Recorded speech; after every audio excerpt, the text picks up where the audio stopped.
Hello and welcome back to the world of mathematics. So, today we are going to start with a new chapter that is of class 5, chapter number 7, decimals. So, let's start with the chapter. First, we are going to recall when 1 is further divided into 10 equal parts, each part is called tenth. That means if we have one strip, अगर हम उसको 10 equal parts में divide कर देंगे, so each part, हर एक part will be called as tenth. When 1/10 is further divided into 10 equal parts, अब for example आपके पास एक बड़ी सी स्ट्रिप थी, आपने एक बड़ी सी स्ट्रिप को 10 equal parts में डिवाइड करा, right? So it will be called as tenth. But अगर आपके पास अब जो एक स्ट्रिप आई है that is already 10th strip आई है, अगर आप उसको फर्दर डिवाइड कर दोगे 10 equal parts में, so it will be called as 100. As we can see, if we have a number that is 1.57, right? So 1 is whole, so 1 will be called as ones.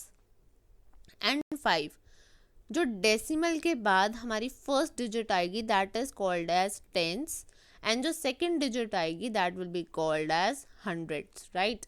I hope this is clear to you. Next comes is what is the concept. हमारा basically concept क्या है decimals के पीछे? Let's see. One whole, see one whole point, यहाँ पे आ गया हमारा decimal, then 5/10. That means हमारे पास एक स्क्वायर था जिसको हमने 10 इक्वल पार्ट्स में डिवाइड कर दिया. सी 1 2 3 4 5 6 7 8 9 एंड 10 पार्ट्स में डिवाइड करा, एंड 10 में से हमने कितने शेड कर दिए? 5 पार्ट्स. सी 1 2 3 4 एंड 5 हमने शेड कर दिए 10 में से. So it is 1.5 and then hundreds.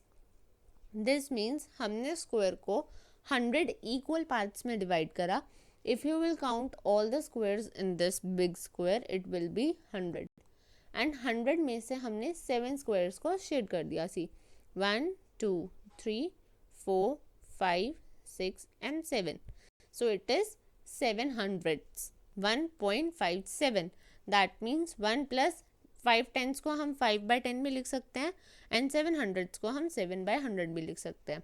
And जब हम इसे डेसिमल में कन्वर्ट करेंगे 1 will be remain 1, 5/10 will be 0.5 and 7/100 will be 0.07. And जब हम इसे मिक्स फ्रैक्शन में लिखेंगे it will be 157/100 and it will be 1.57 as the decimals. That means what, हमने 1 पूरा होल शेड कर दिया, 10 स्ट्रिप्स 100 में से एज इट इज शेड कर दी. दैट मीन्स 50 बॉक्सेस शेड हो जाएंगे हमारे, या फिर 5 स्ट्रिप्स फुल एंड 7 बॉक्सेस छोटे वाले. So it will be 1.57. Let's see next. Next is place value chart for decimals. That means place value charting का क्या है? लेट्स सी. हमारे पास यूनिट डिजिट होती है, then we have tens digit, hundreds digit and thousands digit. ये तो हमारा इंडियन सिस्टम ऑफ न्यूमरेशन है सेम. बट जब हम डेसिमल्स में जाएंगे, यूनिट्स के बाद डेसिमल डिजिट्स आ जाएंगी, इसके बाद आ जाएगा tens, hundreds and thousands. This is the place value chart for decimals.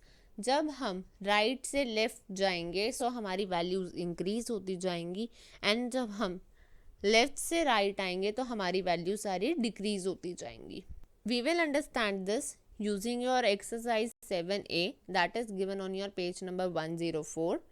Question number 1 says match. We have to match. Let's see what we have to match.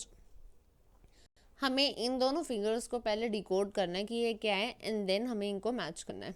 C 1 box is shaded full, so it is 1 full, plus ये वाला हमारा box 100 parts में divide हुआ है, and हमने इसमें से कितने पार्ट्स शेड कर रखे हैं? 1 एंड 2 पार्ट्स शेड हो रखे हैं, right? So it will B 1.02 because 100th place पे हमारे पास 2 बॉक्सेस शेड हुए हैं एंड 10th प्लेस पे कुछ भी नहीं था. So we have put 0 over there. So 1.02 इस बॉक्स को हम मैच कर देंगे इससे.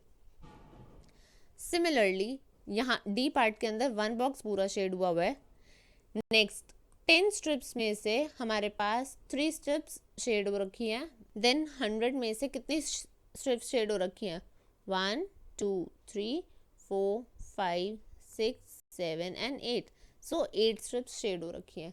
सो 1 पॉइंट 10th प्लेस पे क्या आ जाएगा? 3 एंड 100th प्लेस पे आ जाएगा 8 बिकॉज 8 स्ट्रिप्स शेड हो रखी है. So we are going to match this box with this. I hope this is clear to you. Let's see one more question.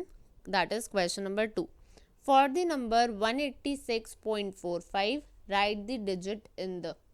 Let's see. ये हमारा प्लेस वैल्यू चार्ट था. पहले हम इनके हिसाब से लिख ले. सी यूनिट्स के बाद पॉइंट आता है तो पॉइंट के नीचे फर्स्ट हम पॉइंट लिख लेते हैं. पॉइंट के राइट साइड पे यूनिट्स डिजिट पे 6 है, 10th डिजिट पे 8 है एंड 100th डिजिट पे 1 है. तो 10th प्लेस पे क्या है? 4 एंड 100th प्लेस पे 5. राइट. अब हम देखते हैं हमसे पूछा गया है 10th प्लेस. सी हमारे पास 10th प्लेस पे क्या है? 10th प्लेस पे we have 4. So our answer is 4. Let's see next 100th place. अब हमारे पास 100th प्लेस पे क्या है? सी 100th प्लेस पे we have 5. So our answer is 5. Let's see one more part. That is ones place. Units place और ones place एक ही बात है. Units place पे हमारे पास क्या है? 6. So our answer is 6. Place value chart के according देखेंगे you will get all your answers very easily. I hope this is clear to you. If you have any doubts you can drop your doubts in the comment section below. So your home task is you have to do exercise 7A. Question number 1 and 2 remaining parts in your notebooks. Till then, stay happy, take care, stay blessed, and thank you so much.